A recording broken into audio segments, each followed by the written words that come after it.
Pokemon Horizons episode 72 is here, and we are finally on the hunt for the next of Lucius's hero Pokemon, Kleavor. So let's get into the episode.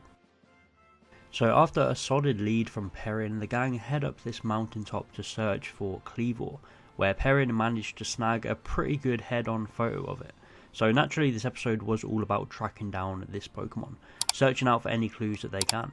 But as usual, things aren't that simple, and the mountainside turned out to be pretty damn dangerous, with the whole gang getting separated into smaller groups.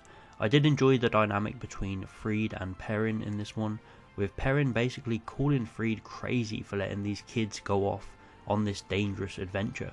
But Freed just says, "You'll see," knowing fully well that they can all handle themselves.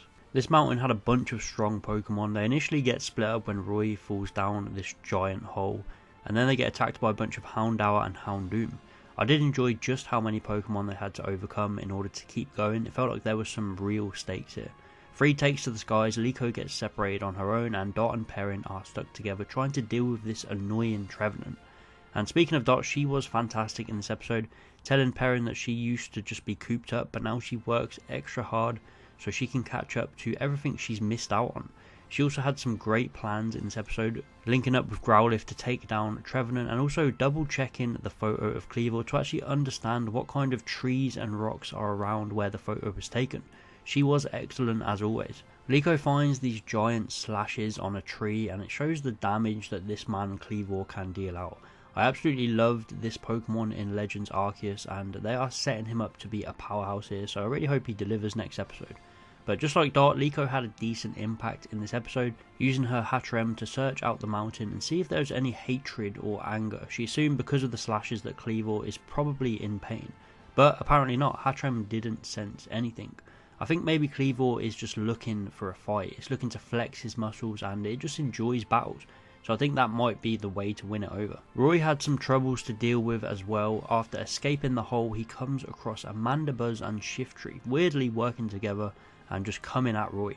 But he handles it really well, with Kilowattrel and Crocalor using them together to battle and take down both the wild Pokemon. I know it's probably cliche for Horizons at this point, but I just love how far our main trio have come.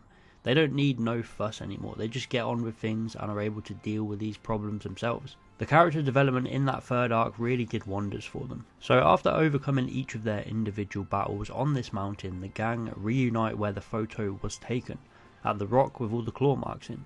We get this weird vision or something, I'm not quite sure what it was, but Trapago senses Kleavor, so we are definitely close, and next week we'll probably be taking on Kleavor in battle, which I'm really looking forward to. But overall, this episode was really enjoyable. Again, we saw our trio overcome many obstacles in this search. We had some good dynamics in the episode. Freed and Perrin, Dot and Perrin. Dot probably the MVP of this one, with her smarts, coming up with the plans and leading the group in the right direction. But it was just a fun episode with a few good battles and showings of our trio's strength. I did especially enjoy Roy and Crocalor's involvement in this episode on their own path, taking down 2 wild Pokemon. But a pretty solid episode, and I'm going to give this one a 7 out of 10. Let me know your thoughts on this one. What is your rating out of 10? Please like and subscribe if you enjoyed, and I'll see you next time.